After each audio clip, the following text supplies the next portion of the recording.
one too, like one of the best. We're City. going to call this meeting to order, please.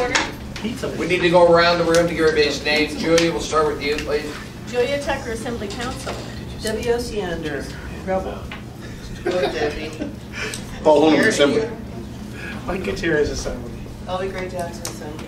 Patrick Foden, Assembly Member Osiander's S-list. Dick Rainey, Assembly. Dan Sullivan, Mayor. Cheryl Frasca, OMB. Dennis Wheeler, Municipal Attorney. Well, thank you for being here. Chris, can you hear us? Yes. Okay. We're here to talk about AO 2010-92. So is the administration leading off the discussion, or Chris, are you leading off the discussion?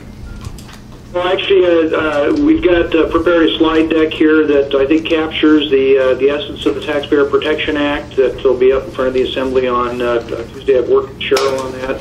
I think that would be appropriate this time. Fine, Chris. Thank you, Mr. Chairman. Just to start off, we, at the request of Assemblymember Birch, have put together some information that really just kind of, I guess, walks us through one more time how we do calculate the tax cap and how the methodology for determining next year's tax cap has been used over the years, and how there have been variations of it more recently, and show how Mr. Birch's proposal will restore the methodology back to what was the intent of the sponsors back in 1983, plus show that that was the way that the methodology was actually utilized for a couple of decades. So we'll go ahead and start with the first slide, and as you can see, the just a brief historical thing. The 1983, the voters of the city amended the charter so that the tax cap was created, and it was just a way to make sure that there weren't radical swings in the amount of taxes collected year to year, that there was a steady, fairly progressive means by which a city could grow, but at the same time not get itself into financial trouble by possibly overspending one year, and then if you have a tough fiscal year the next year, you have to make dramatic changes. So, and as you can see, the second line is important because you'll see, as Ms. Frasca explains later on, that the limit applies to all taxes, and I think there's sometimes thinking that the tax cap limit is just on property tax, but it applies to all the taxes we collect in the city. So that's why you'll see too that if we add in other taxes, for example, like the sales tax, or when we up the tobacco tax, it actually is included in that limit. So, and so the proposed amendment does clarify one of the variables used to calculate the cap. This next slide explains everything. Any questions? I think I remember that class. I missed that. This is actually in the code, so this is so explain P1 to me, Mr. Mayor, please. well, if you take P1 and you divide it by PO and then do the reverse ratio, you actually come up with only something Ms. Frasca can explain. Actually, that's the formula to calculate the population adjustment, the 5-year average. Good, thank you. You're welcome. Moving on. C equals the cost of living adjustment. Okay, and you want to Yes. switch gears? Okay, and so what we're going to do is really, it's a refresher about how the tax cap works. And so we're going to approach it two ways. One is through words, sort of describing the different steps to calculate it, and then the second will be more in the numbers. I mean, so how we actually do apply all the numbers. So as you can, the first thing you do, step one, is that you build the base using the prior year taxes that were collected. And then you back out the taxes that were collected for things that are excluded from the tax cap, things like debt service. You know, we can collect how much we need to pay for debt service. So you back those out from the taxes that you collected. And what that gives you is a base by which you're then going to calculate the adjustments. And so then you proceed to make the adjustments for population, that P equals and that C equals, the 5-year averages for population and inflation. And then you add back the taxes that are required to cover those items that are excluded from the tax, which is, again, the debt service, the new construction, and those kinds of things, which we'll get to a list on the next slide. So then when you do those calculations, what you come up with is the maximum amount of all taxes that you can collect. That's the total under step 4. So that again, I think of this as the size of a bucket. You know, the tax cap really gives you the size of the bucket for all the taxes that you can collect. And then your next step to determine how much in property taxes you can collect, you say, okay, I'm going to fill the bucket up with how much I can collect from motor vehicle registration tax, the tobacco tax. I put all those into the bucket, and the room that's left in the bucket is how much we can collect in property taxes. So again, size of the bucket, you put all your other taxes in, and the room that's left is the amount of property taxes. And just on that note, that's why, for example, if you add into the bucket, you know, say 50 million in sales tax, as was asked, you now have less room for property tax. And so that's why it actually does replace what you can collect in property tax. But, real quick question, what about the reverse of that? What if you have less in sales tax? What do you do with that gap? It'll fill up with property taxes. Yeah, I mean, then you have Unless we have this adjustment, right? Still no, work the same. no, it still works the same. Yeah, and we'll get to a slide that'll, well, we'll get to how this all can work, depending on what happens.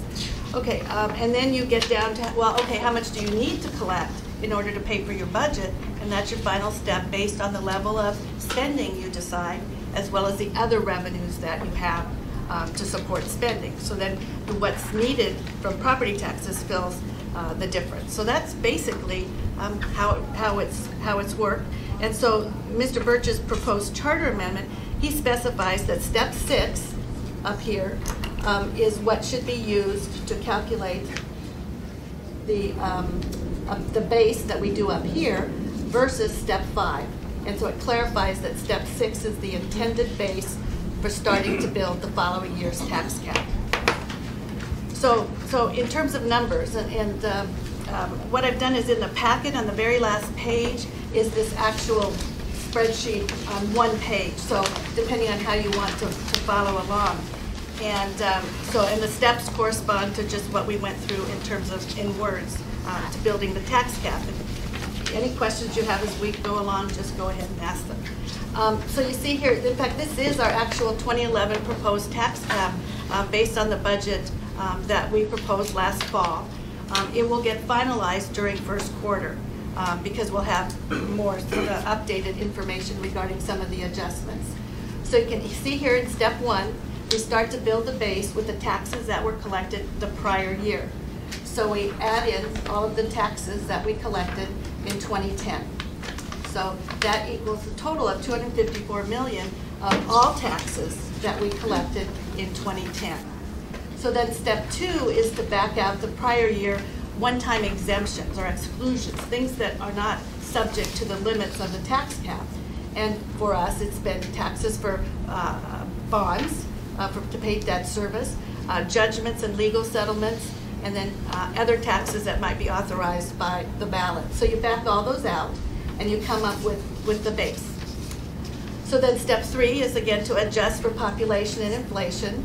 And just one example of how timing matters, since we rolled this out last fall, population, we estimated that the CPI was 2.7%, but actually we've gotten the information since, and it's going to be 2.6%. So that means that number will go slightly down, as well as this number. So that's what we do during first quarter. So all combined, that equals the base for going forward. Step 4, we add the other taxes for current year items that are not subject to the cap. And so new construction, these are things that weren't property expansions, construction that was not taxed in the prior year. And then you add in additional taxes, again, that are excluded from the tax cap. And you come up with the limit, again, on all taxes that can be collected. And so, again, this is defining the size of the bucket. So then the next step, step 5, is determine the amount of property taxes. So into the bucket, we put $919,000 of payment in lieu of taxes, automobile tax, tobacco tax, aircraft tax, motor vehicle rental tax, and then the MISA. And so after we take the size of the bucket, put all those other taxes in there, The room that's left in that bucket is this $231 million. And so that becomes the amount of maximum property taxes allowed. Okay, so then in terms of the spending decisions that were made last fall, you collected or could collect or would collect 8.2 million less than the maximum. So then the amount of property taxes to be collected to support the level of spending approved is the 223 million. So again, what Mr. Birch's amendment is getting to is that this number, the $223 million, becomes the base for calculating step 1, as opposed to using the property tax maximum allowed of 231 million. So that's the difference, because the higher number means the base will be higher, the tax cap will be higher, and subjects taxpayers to potential more of an increase than was anticipated when the tax cap was put in place. Yes, Harriet. It's always been my understanding that the previous year's property taxes collected were the base. Can you show me where that was not followed? In 2006 through 2009. So I can provide you copies of the tax caps. Okay. Yeah. Mike? Thank you. I have another question along those lines, but I'll get to it. I'm looking at the actual ordinance. Does everybody have the actual ordinance? Well, I know some of the numbers, it's in our packet. But on the first page, now, Ms. Frasca, as you were saying, that the tax cap limitation, or the tax limit increase, or tax increase limit, however we want to phrase it, the tax cap covers all the taxes that the municipality collects, not just property taxes. So it's tobacco tax, This whole list. potentially a sales tax, the motor vehicle registration tax, all of those things. Line 39, this is the paragraph that's the meat of this actually, says the base amount for calculating the next year's tax increase limit shall be the amount of property taxes to be collected in the next year, or in the current year. So all of the taxes can only be increased starting with the basis of just the property taxes collected this year. So all taxes, cigarette tax, tobacco, the tobacco tax, the motor vehicles, all of those would have to decrease to the amount of property taxes that were collected this year. Wouldn't it be better to say the limit shall be the amount of taxes collected in the current year, not just property taxes collected in the current year? Do you want us to know what's okay. I'll let Mr. Wheeler, I mean, the intent was, as I understood it when this was being drafted, was to better clarify what number is used right here in line 2. Right. Okay, and that was the intent. Right. So in terms of how the language was drafted out, I'll yield to our attorney who It did seems that. to me what it's actually saying is that all taxes collected, the base starts with just the amount of property tax that was collected in the current year. And I mean, obviously that wasn't your intent, because that'd be ridiculous. Right. Mr. Chairman, Assembly members, the reference to property taxes at that line is not in reference specifically to real property taxes. So you're covering all property, Right. real or personal. Okay, what about tobacco? What about sales? What about alcohol? Those aren't property taxes. Right. Those are part of the exclusions, right? No. No, Part of the, they're the back-out taxes. right. Yeah, no, I mean, I think Mr. Gutierrez has a point in that the base includes more than just property tax. It includes all the taxes collected the previous year. So, you know, whether or not So what we slight should, word change there might be appropriate. the wording, I mean, I know I don't have to tell you, Mr. Wheeler, as a lawyer, you know, the wording is critical. Right. And we're talking about, you know, what's going to have an impact on this city for decades. I think we need to get the word right. But if it works better simply saying the limit shall be the amount of taxes, not just property taxes, to be collected, that would seem to be prudent. Understood. Thank you, Mr. Chairman. That's all for now. That's all for now, Mr. Chairman. Any other questions for the administration? Okay. Keep going. We have a fun thing scheduled. See what? We have a fun thing scheduled. Good. Fun and tax cap are rarely two words in the same sentence. Okay, so what's the issue? I mean, why is this even coming up? And as Ms. Drummond asked about, there was 4 years in which the higher amount was used as the base in the following year to calculate the cap. And if you add up the cumulative total of that higher amount, it was $76 million of potential increases that could have been approved if should a body had wanted to. So that was very contrary to the idea of limiting how much taxes could increase from one year to the next, from a taxpayer's point of view. So, and I will get you those tax caps so you can see how it was treated. Thank you, Mr. Chairman. Not a question, just a little bit of clarity in terms of the higher amount that was used and why. The higher amount that was used was including the municipal revenue sharing, for starters. And that higher amount that was used was based on a legal opinion that the prior administration received that said it was fine to do it that way. Thank you, Mr. Chairman. Thank you, ma'am. Sorry, Cheryl. Okay, so in summary, in terms of this, this is just an explanation in terms of the $8 million difference between when you use the property tax maximum allowed on line 43 in this slide versus on line 49, the property taxes to be collected as it relates to the number that gets plugged into right here, this $221 million. So under Mr. Birch's proposal, he's saying always it should be this to be collected number is the one that goes up here as opposed to the maximum allowed or how much you could have collected. So that's sort of it in one spreadsheet. So based on the assembly meeting last week about the questions about, well, what if the sales tax? So what we have here in theory, let's see, is a spreadsheet that will help you see what happens if we do have a sales tax.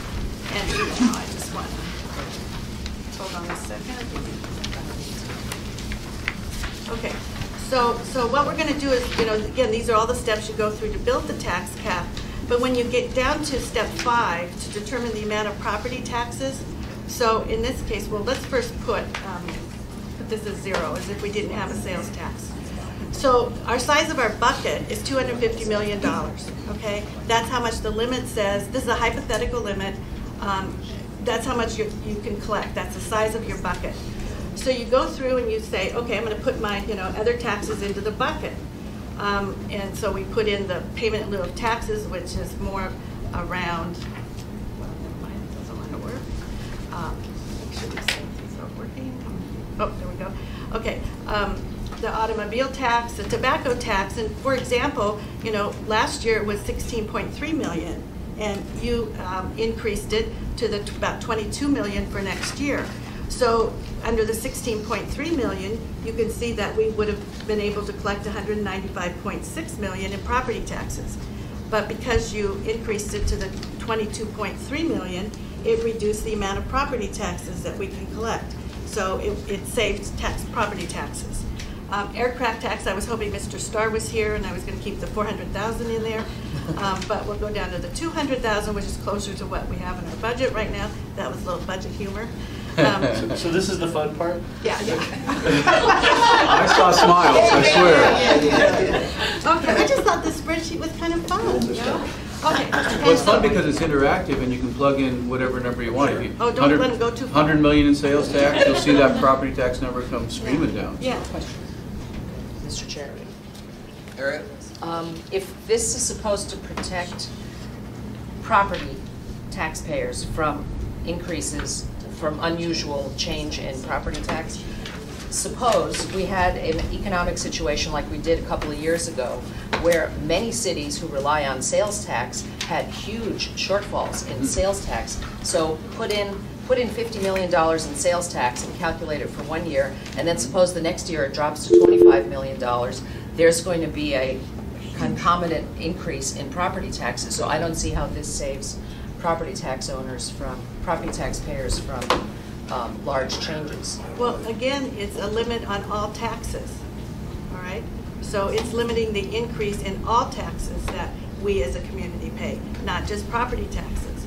You're correct that would be the result if that happened. Or you make reductions in spending so you don't need as much taxes.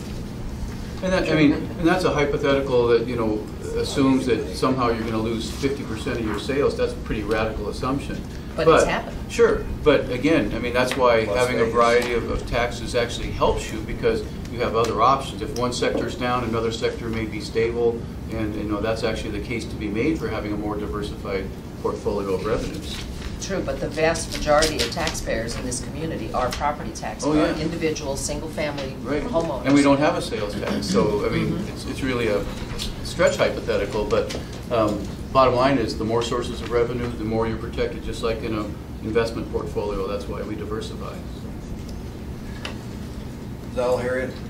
For now, Mike? thank you. Hey, Ms. Drummond keeps sparking questions in my head, and pardon me, Mr. Chairman, I want to go a little bit far afield of the topic we're here to discuss. But with regard to the sales tax, and we obviously don't have a sales tax yet. We know there's a proposal, but one thing that has struck me, the real drawback to a sales tax is it's so unpredictable, as Ms. Drummond pointed out. What if we said, all right, in 2012, we will collect a sales tax of X, but it can't be spent until 2013. Then in 2013, we would know exactly how much sales tax money we had. Is that, if you want to throw that into your spreadsheet, wouldn't that make our lives a little easier? Would it be easier to predict what was going on and what kind of hit the property taxpayers were going to take if in 2012 we had a sudden, drop in tourism and we didn't have the kind of sales tax dollars we thought we might have? Well, I can answer that a little bit. I've actually asked that very question myself. If you forward funded, essentially, or forward collected, now of course you're double dipping on the public for that 1 year, but I guess when you look at the statistics out there, and I did literally a year's worth of work on sales tax back in 2004 and 5, and what we find is that sales tax is actually more predictable. You said if you categorized it as wildly unpredictable. That's really not the case, and that's why communities across the nation rely on sales tax as their number one form of tax, is that it's actually fairly predictable. And it's actually fairly predictable even before you collect it the first time, because there's so much data out there about similar cities with similar populations, that you can actually get fairly close to determining what you're going to collect if you institute a sales tax. That's interesting, because that's not what our bond rating agencies think. They think exactly the opposite. That property tax is far more predictable than sales tax, and that relying too heavily on a sales tax could impact our bond rating. Well, we're not saying relying too heavily. I don't know what that phrase means. If it's a mix of taxes, you're not relying too heavily on it. You're part of a portfolio of revenue. What I'm saying is the bond rating agencies have exactly the opposite opinion of the reliability of sales tax than you do. Where's Lucinda? She just came. She's the one who actually talks to the bond rating agencies. I think she would tell you that the fact that there's thousands and thousands of cities with sales taxes as part of their mixes hasn't particularly affected their overall bond ratings. Sorry, I know I went a little too far afield. Thank you, Mr. Chairman. All first? Well, and I guess this comes back to the philosophical, what our intent is here, and what the intent of the author of the ordinance is to try to clarify or specify, I guess you'd say, for lack of better terms, to amend the charter to how we read the calculation. And that is, and I think the discussion's been all around us, those cities who have relied on the sales tax, and I'm a firm believer of having a diverse income stream. I believe we should be looking at different revenue sources, and of course all falling under the cap for the calculation. But I think I'm more preference to an all-in, and the reason I say that is because if you're talking about a sales tax for example of, let's just throw a number out there, 5%, and all of a sudden you find that whatever reasons, and I think Eric pointed out that, let's say that sales fell in a given year because the economy's down or people just aren't spending. In a smaller market like ours, in a bigger market like New York City or California, LA, something like that, maybe they could absorb it a little better. In our market, it may not be. It may be more of an impact. So if we're tied, our real property tax is tied, then we're essentially artificially putting a number, a limit, and we could potentially be a double dip loser here. We'd be really behind the crunch because we can't have a consistent jump. Now all of a sudden next year we have to adjust or potentially adjust the sales tax to make up the difference. I guess what I'm saying at 5%, if we're not getting the revenues that we're seeing, for consistency's sake, we either go back and adjust our property tax mill rate, or we jump over and increase the sales tax. And that doesn't, to me, doesn't create consistency, which is what the voters, and particularly people I've heard from, don't want. They don't want to have a sales tax that this year is 3 or 4% next, because everybody always says, you start now, and all of a sudden it goes up. People say the same thing about their property taxes. So But you could have the same thing, Paul, which is what's happening around the country now, where property values decline. I mean, look at what happens around the nation in many jurisdictions where their properties have declined 50% or more. So you can't just say, gee, what if sales tax doesn't get you what you want? A down economy can affect any number of sectors of the economy and have an impact on valuations or a sales tax collection. So, but the bottom line is you deal with that as well as you can under the tax cut, but also by, as Ms. Frasca said, by spending decisions. If things get tough, you tighten your belt. It's what you do in your personal economy. It's what you do in a city economy. You don't somehow try and say, we're going to spend as much money in a down economy. You have to find ways to either be more innovative, more efficient, or cut spending. And again, most of those are business decisions you have to make through it, and at the same time, people are expecting, the same services year to year consistently. This roller coaster effect could affect more than just their own household, if you will. It affects the entire community. So I'm more in favor of consistency. I think if it were all in, all taxes, as opposed to just singling out a real property tax, I think that makes more sense. If we're talking about making sure we specify, for instance, I think the point was, I think Ms. Gray Jackson pointed out, revenue sharing. Money from the state gets dipped in here.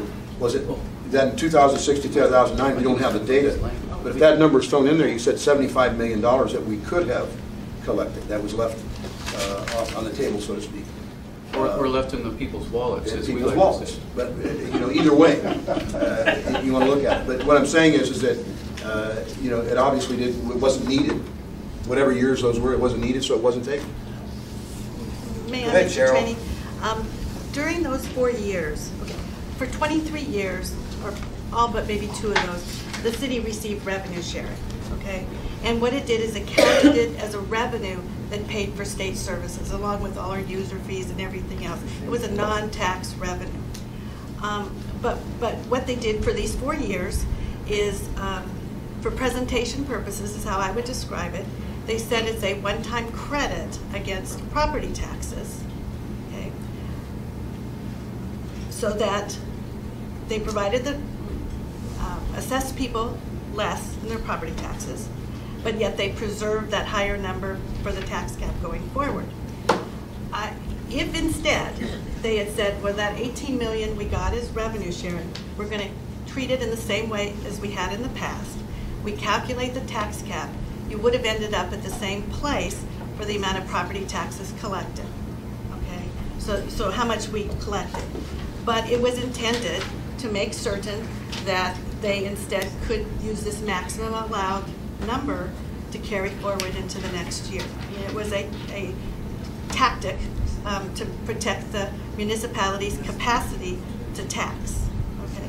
And if you go back and think about what the intent of the tax limit was, it was to limit how much your property taxes increase from one year to the next.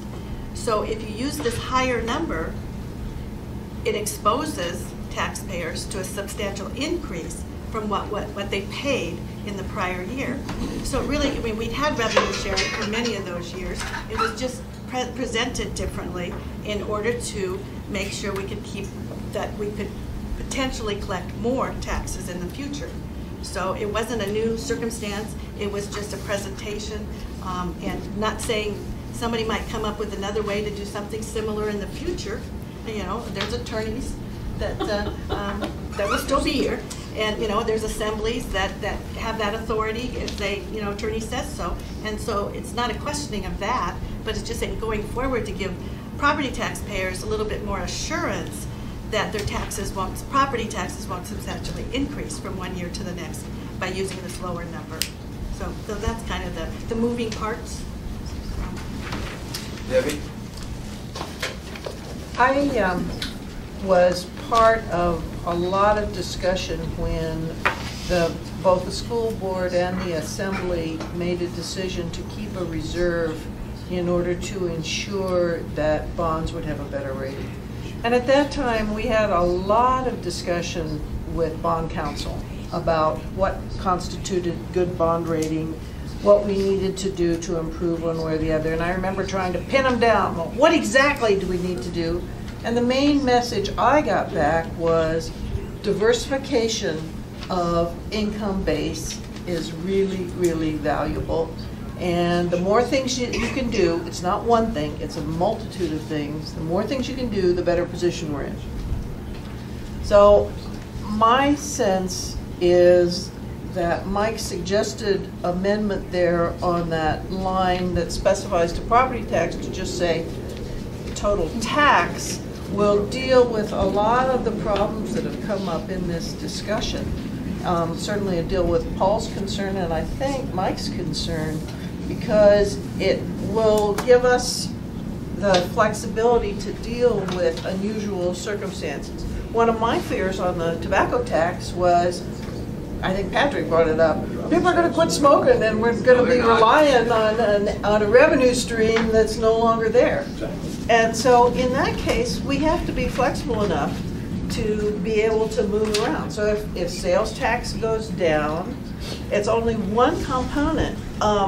Property tax can go up or down, tobacco tax can go up or down. The more lines we have in there, the better we are. And so I think that if we specify, and make that amended change, it should take care of most of this. But I certainly have never heard anybody say, don't go to sales tax. I remember, I was on the assembly when Dan was, and we talked about sales tax as another thing in the toolbox. And I went out and advocated for it strongly, and I voted for it just to diversify. And I think that's actually what I'd like us to do again, but we've got to, as Ernie reminds me constantly, prepare well for that. And Ms. I'm sorry, Mr. Chair. Ms. Osiander brings up a great point. Sales taxes have failed in the past for a couple reasons. A, there's never been an advocacy group out there really promoting it, advertising, telling you the benefits of diversification. But B, there is great distrust out there in the public, mainly because of the issue we're talking about today, where the tax cap was manipulated for a few years differently than it had been for 23 years, and the founder of the cap is here, and he can tell you it was always meant to be what you collected the year before, not what you could have collected. But because of things like that, the public distrust in a new tax grows exponentially because they're going, oh good, let's give our politicians two big taxes to play with, and you bet that tax cap they'll find a way around it. So that's one of the reasons that this is important. And I think Mike brought up good language changes there, which I think the lawyers are working on. But bottom line is, by cementing it even more firmly, that's the only way I think you'll ever get a sales tax passed in this town, is restore trust that the tax cap cannot be manipulated.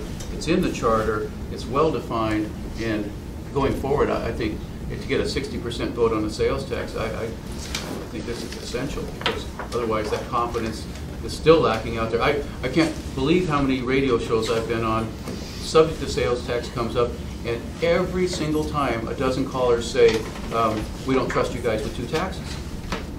Well, how do you get that trust back? This is one way. Dan, we've looked at that over the years. You and I have been on here, and it runs down. The problem always is they don't trust us. You're right. So we've got to build protection in there that the Assembly and the Mayor cannot raise the taxation for sales tax without going to vote of the public. Let the public decide how much sales tax. Right. Because if they leave it in our bailiwick, it'll start at 2% and end up at 10% before you turn around. But Debbie, I liked your idea on wanting to increase the taxation. So if I bring a fireworks sales tax forward, you'll support that? No. Go ahead. Mike, you're next. And then Paul. Just asking, Debbie. There you go. So, Harriet's good. I suppose Ms. Frasca or Mr. Wheeler, either one of you can answer this. This is the real bugaboo for me. You talked about the practice of what was done with the state revenue sharing. I don't see anything in here that would prevent that. If Mr. Wheeler, you're elected mayor. There's nothing in here that would prevent you from taxing to the cap, right? Because taxing to the cap isn't illegal. And then taking every penny of state revenue sharing and giving it as a rebate to the property taxpayers and putting it in their wallet.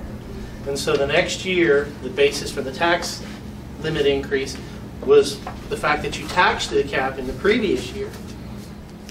It sounds like, you know, you're trying to kind of whip up this anti-tax furor in people and well, this keeps us from having to tax to the cap. There's nothing that would prevent that practice that you're berating that happened in those years. There's nothing that would prevent a mayor from taxing to the cap, thereby setting the tax limit increase as high as it possibly could be for the next year, and using all of the state revenue sharing and putting it in people's pockets. To replace so it doesn't do property anything. tax. To replace property tax. So this doesn't do anything. No, but you're saying the revenue sharing would replace property tax. No, that's not what I'm saying. Well, then it would be up here in the I'm saying you spending tax to column. the cap, and you take the state revenue sharing, and instead of spending it, which is the current practice, and which was the practice before, giving it back to the taxpayers. We still collect it to the cap. So next year's property tax limit increase starts with what this year's cap was, because we collected to the cap. But instead of spending our state revenue sharing money, we gave it back to the taxpayers, which is basically what had happened in the past. So how do you give it back to taxpayers if you've taxed it to the cap? Write a check. Rebate it back. Or so you send them a dividend? It's happened Good. before. So tell me what is in here that would prevent that from happening. Let's go to Dennis, go ahead. Mr. Chairman, assembly members, it wouldn't change how you use the revenue in that current year. If you choose to use it in that fashion, you certainly could. What it does, though, is change what you have next year for your base. Okay? So in the current year, if you wanted to use revenue that way, you certainly could. You could use the revenue in other ways as well. You could split it. Yeah. That's not the issue. That's not the purpose of the ordinance. The purpose of the ordinance is to set what it's going to be the base for the next year. It's Right. not going to be. But that's the already what maximum the allowed base is for gonna be next year. To be collected amount. But So- that's already what the base is. The maximum amount, the increase starts with the amount you collected this year. So, you know, what we were doing was taxing to the cap and then using the state revenue sharing and calling it a property tax rebate. All right, so Mayor Sullivan takes office, we don't tax to the cap, and we spend our state revenue sharing money, and so that brings the tax cap down.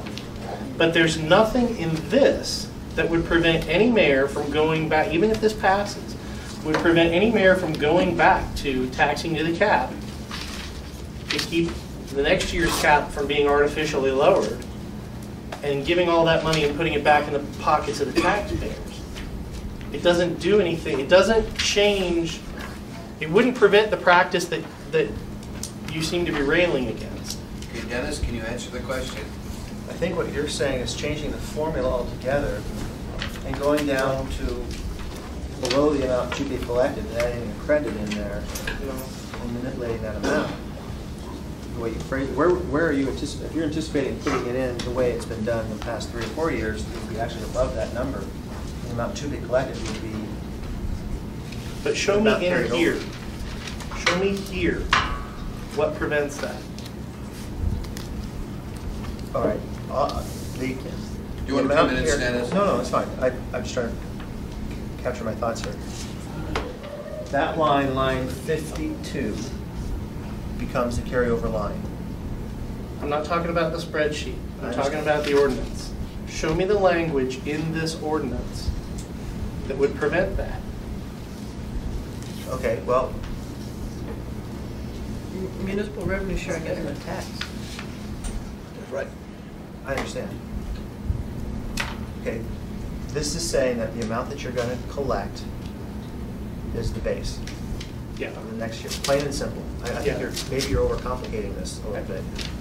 Because That's always the base. That's what the charter says. That's what the code says. actually what has happened is that we had issued an opinion in 2006 that says you can use that maximum allowed. All right. Okay, that's not the amount to be collected. So we have a spread when you don't tax to the cap.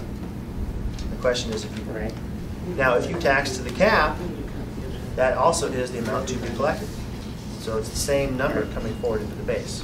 So again, I'm asking you, in this ordinance, show me the language that would prevent that. Show me the language that would invalidate that legal opinion and prevent any future mayor from doing the same thing. It's not there. It doesn't invalidate that opinion to the extent it's talking about how you're using revenue in the current year. Okay? It does change the ability to carry over a different kind of base to the next year. So it changes that opinion in that respect.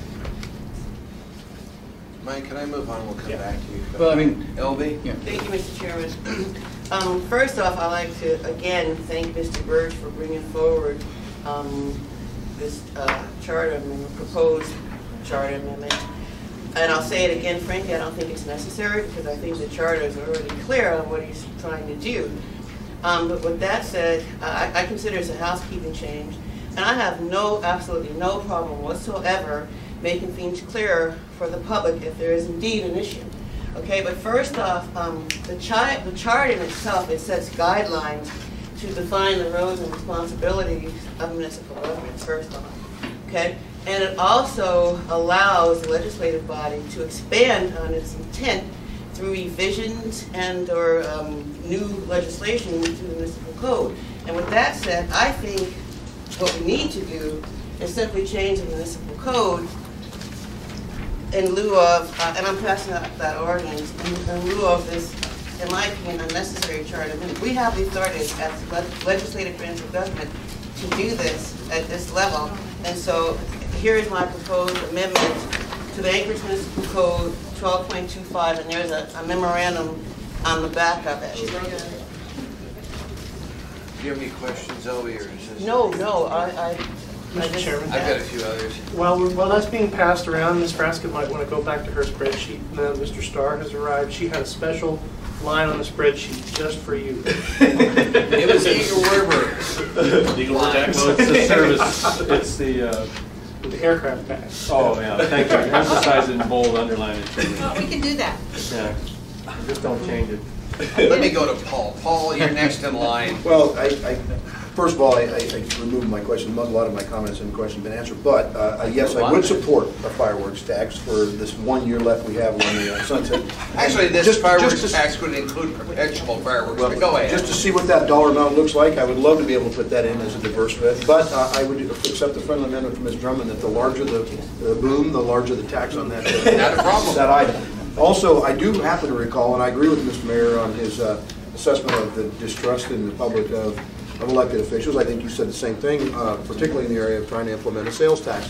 And I remember, and I've been here 37 years, I don't know the exact dates and the years I did it, but I know I voted against the sales tax many years prior to 2006, simply because, again, it was fairly poorly written, and there were no assurances to the taxpayers and the citizens on some consistency and continuity, because that was what I believe this whole language of intent of this ordinance that Mr. Burke put, where is looking for consistency, looking for taxpayer consistency, so that they know that next year their tax rate isn't going to go up some exponential number based on what some believe is, whether it's a tax or a revenue share assistance, and can we go higher, and that sort of thing. They're looking for consistency. That's what I hear from people in my constituents. So thank you for the opportunity to comment. Thank you, Paul. Mayor, you remember when we did this last sales tax, everybody that immediately wanted to be exempt from it? It was interesting, the public hearings we had, how everybody said, I want a sales tax, but by the way, what I do needs to be exempt. I remember the newspapers came in and said, you can't tax us. We had the attorneys come in and say, you can't tax us. And when you start carving that pie down, it's interesting how many people figure out ways to be not tax exempt. Other questions for the administration on this? Chris, do you have any questions or statements?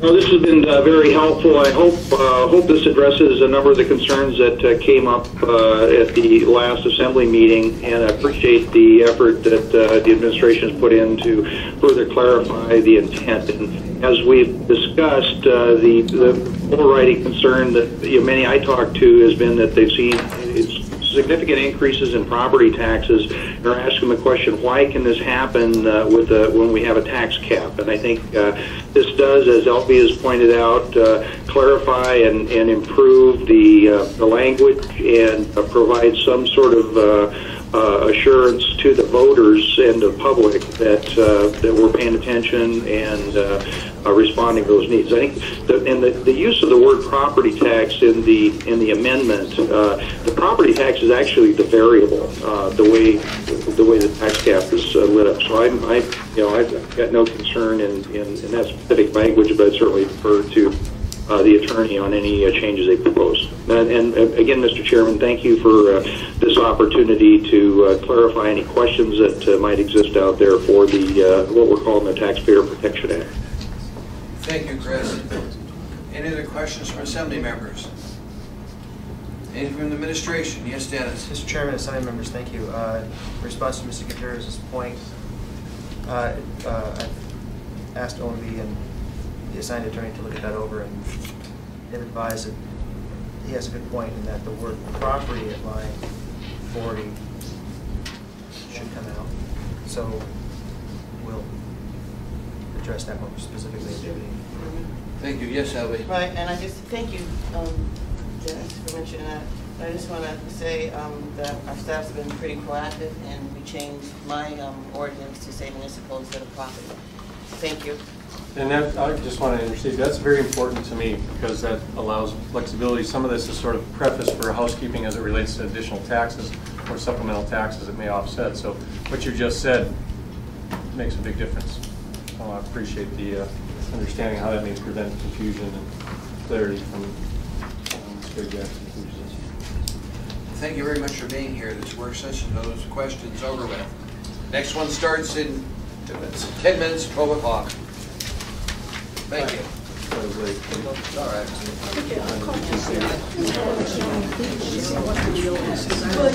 So, I mean, this here is technically right. You can get a one-time source of money from anywhere. And you decide to tax them